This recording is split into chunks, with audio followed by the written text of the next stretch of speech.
ನಮಸ್ತೆ ವೀಕ್ಷಕರೇ, ಮೆಂಡು ನ್ಯೂಸ್ ನೆಟ್ವರ್ಕಿಗೆ ಸ್ವಾಗತ. ನಾನು ದಿವ್ಯಾ. ಬಿಸಿಲ ಬೇಗೆಯಲ್ಲಿ ಬೆಂದಿದ್ದ ಮನುಕುಲಕ್ಕೆ ಕೊನೆಗೂ ವರುಣ ತನ್ನ ಕೃಪೆ ತೋರಿದ್ದಾನೆ. ಇನ್ನೆಂದು ಕಂಡು ಕೇಳರಿಯದ ರಣ ಬಿಸಿಲಿಗೆ ಐರಾಣಾಗಿದ್ದ ಬದುಕಿಗೆ ಮಳೆಯ ಸಿಂಚನದ ಮೂಲಕ ತಂಪೆರೆದ ಮಳೆರಾಯ ಉತ್ತಮ ಮುಂಗಾರಿನ ಮುನ್ಸೂಚನೆ ನೀಡಿದ. ಮಳೆಗಾಲದಲ್ಲಿ ಪಾಲಿಸಬೇಕಾದ ಕೆಲವು ಮುನ್ನೆಚ್ಚರಿಕೆಗಳು, ಸಿಡಿಲಿನ ಆಘಾತದಿಂದ ತಪ್ಪಿಸಿಕೊಳ್ಳಲು ಕೆಲವೊಂದು ಉಪಯುಕ್ತ ಮಾಹಿತಿಗಳನ್ನು ಈ ಸಂಚಿಕೆಯಲ್ಲಿ ನೀಡಲಿದ್ದೇವೆ. ಈ ಮಾಹಿತಿಯು ಪ್ರತಿಯೊಬ್ಬರಿಗೂ ಉಪಯುಕ್ತವಾದದ್ದು, ಹಾಗಾಗಿ ಗಮನವಿಟ್ಟು ಆಲಿಸಿ.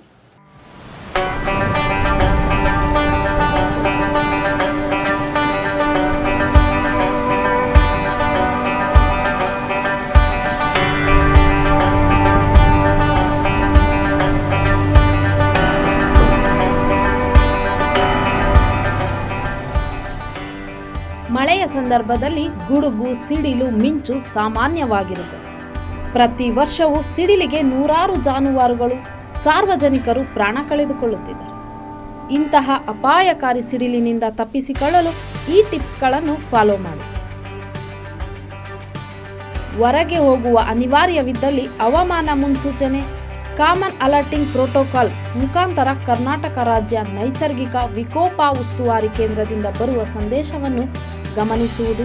ಪ್ರತಿಕೂಲ ಹವಾಮಾನದ ಸಮಯದಲ್ಲಿ ವಿಶೇಷವಾಗಿ ಕೃಷಿ ಕ್ಷೇತ್ರದಲ್ಲಿ ಕೆಲಸ ಮಾಡಲು, ಜಾನುವಾರುಗಳನ್ನು ಮೇಯಿಸಲು, ಮೀನುಗಾರಿಕೆ ಮತ್ತು ದೋಣಿ ಚಲಾಯಿಸಲು ಮನೆಯಿಂದ ಹೊರಗೆ ಹೋಗದಿರುವುದು. ಗುಡುಗು ಸಿಡಿಲಿನ ಸಂದರ್ಭದಲ್ಲಿ ಲೋಹದ ತಗಡನ್ನು ಹೊದಿಸಿರುವ ಮನೆಗಳು ಸುರಕ್ಷಿತವಲ್ಲ. ಸುರಕ್ಷಿತ ಕಟ್ಟಡಗಳಾದ ಮನೆಗಳು, ಕಚೇರಿಗಳು, ಅಂಗಡಿಗಳು ಮತ್ತು ಕಿಟಕಿ ಮುಚ್ಚಿರುವಂತಹ ವಾಹನಗಳಲ್ಲಿ ಆಶ್ರಯ ಪಡೆಯುವುದು. ಬೆಟ್ಟಗಳು, ಪರ್ವತ ಶ್ರೇಣಿಗಳು ಅಥವಾ ಶಿಖರಗಳಂತಹ ಎತ್ತರದ ಪ್ರದೇಶಗಳಿಂದ ಕೆಳಗೆ ಇಳಿದು ಪ್ರವಾಹ ಬರದಂತಹ ತಗ್ಗು ಪ್ರದೇಶಗಳನ್ನು ಖಚಿತಪಡಿಸಿಕೊಂಡು ಆಶ್ರಯ ಪಡೆಯುವುದು. ಕೆರೆ ಮತ್ತು ನದಿಗಳು ಹಾಗೂ ಇನ್ನಿತರ ನೀರಿನ ಮೂಲಗಳಿಂದ ತಕ್ಷಣವೇ ದೂರ ಸರಿಯುವುದು. ವಿದ್ಯುತ್ ಉಪಕರಣ ಹಾಗೂ ವಿದ್ಯುತ್ ಸರಬರಾಜು ಮಾರ್ಗ, ದೂರವಾಣಿ ಸಂಪರ್ಕ, ಮೊಬೈಲ್ ಟವರ್, ಪವನ ವಿದ್ಯುತ್ ಗೋಪುರ ಹಾಗೂ ರೈಲು ಹಳಿಗಳಿಂದ ದೂರವಿರುವುದು. ಗುಡುಗು ಸಿಡಿಲಿನ ಮುನ್ಸೂಚನೆ ಅಥವಾ ಮುನ್ನೆಚ್ಚರಿಕೆ ಇದ್ದಲ್ಲಿ ಪ್ರಯಾಣವನ್ನು ಮುಂದೂಡುವುದು ಹಾಗೂ ಮನೆಗಳಲ್ಲಿ ಇರುವುದು. ಒಂದು ವೇಳೆ ವಾಹನ ಚಾಲನೆಯಲ್ಲಿದ್ದರೆ ತಕ್ಷಣವೇ ವಾಹನ ನಿಲ್ಲಿಸಿ ವಾಹನದಲ್ಲಿ ಆಶ್ರಯ ಪಡೆಯುವುದು ಹಾಗೂ ವಾಹನದ ಕಿಟಕಿಗಳನ್ನು ಮುಚ್ಚಿ ಮರಗಳು ಮತ್ತು ವಿದ್ಯುತ್ ಲೈನ್ಗಳಿಂದ ದೂರ ವಾಹನ ನಿಲ್ಲಿಸುವುದು. ಗುಡುಗು ಸಿಡಿಲಿನ ಸಂದರ್ಭದಲ್ಲಿ ಗುಂಪಿನಲ್ಲಿದ್ದರೆ ಅಪಾಯವನ್ನು ಕಡಿಮೆ ಮಾಡಲು ಸಾಕಷ್ಟು ಅಂತರವನ್ನು ಕಾಯ್ದುಕೊಳ್ಳುವುದು. ಒಂದು ವೇಳೆ ಗುಡುಗು ಸಿಡಿಲಿನ ಸಮಯದಲ್ಲಿ ತಕ್ಷಣವೇ ಸುರಕ್ಷಿತ ಸ್ಥಳಕ್ಕೆ ತೆರಳು ಸಾಧ್ಯವಾಗದಿದ್ದರೆ ಎರಡೂ ಕಾಲುಗಳನ್ನು ಜೋಡಿಸಿ ಮಂಡಿಯೂರಿ ಕುಳಿತು ತಲೆಯನ್ನು ಬಗ್ಗಿಸಿ ಕಿವಿಗಳನ್ನು ಮುಚ್ಚಿಕೊಳ್ಳುವುದು. ಮಿಂಚನ್ನು ಆಕರ್ಷಿಸುವಂತಹ ವಿದ್ಯುತ್ ಅಥವಾ ಟೆಲಿಫೋನ್ ಕಂಬಗಳು ಹಾಗೂ ಬೃಹತ್ ಮರಗಳ ಕೆಳಗೆ ಆಶ್ರಯ ಪಡೆದುಕೊಳ್ಳಬಾರದು. ಸಿಡಿಲು ಸಂದರ್ಭದಲ್ಲಿ ಮೊಬೈಲ್ ಫೋನ್ ಬಳಕೆ ಹಾಗೂ ವಿದ್ಯುತ್ ಸಂಪರ್ಕ ಹೊಂದಿರುವ ದೂರವಾಣಿ ಬಳಸಬಾರದು. ಮನೆಯ ಕೊಳಾಯಿ ಮತ್ತು ಲೋಹದ ಕೊಳವೆಗಳ ಮೂಲಕ ವಿದ್ಯುತ್ ಹರಿಯುವ ಸಾಧ್ಯತೆ ಇರುವುದರಿಂದ ಸಿಡಿಲು ಉಂಟಾಗುವ ಸಂದರ್ಭದಲ್ಲಿ ಸ್ನಾನ ಅಥವಾ ಶವರ್ ತೆಗೆದುಕೊಳ್ಳಬಾರದು.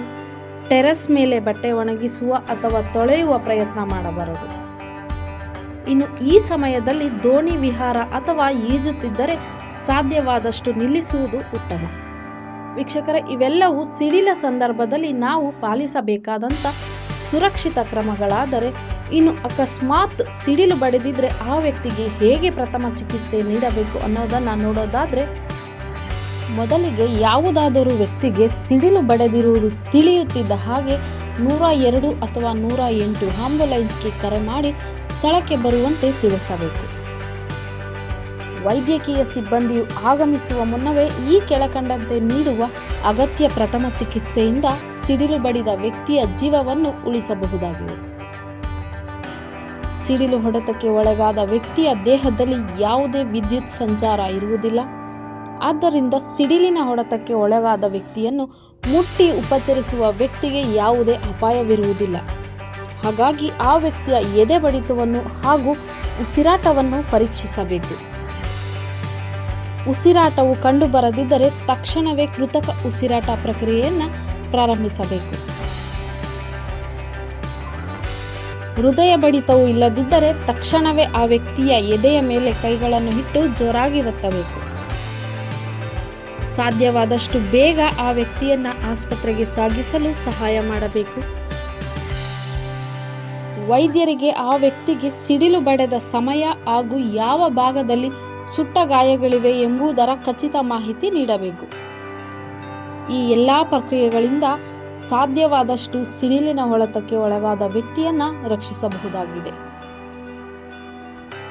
ನೋಡಿದ್ರಲ್ಲ ವೀಕ್ಷಕರೇ, ಈ ಸಂಚಿಕೆಯಲ್ಲಿ ಮಳೆಗಾಲದ ಸಂದರ್ಭದಲ್ಲಿ ಮಾಡಬೇಕಾದಂತ ಮುನ್ನೆಚ್ಚರಿಕೆ ಕ್ರಮಗಳು ಮತ್ತು ಸಿಡಿಲು ಹೊಡೆದ ನಂತರದಲ್ಲಿ ಮಾಡಬೇಕಾದಂತ ಪ್ರಥಮ ಚಿಕಿತ್ಸಾ ವಿಧಾನಗಳ ಬಗ್ಗೆ ತಿಳಿಸಿಕೊಟ್ಟಿದೆ.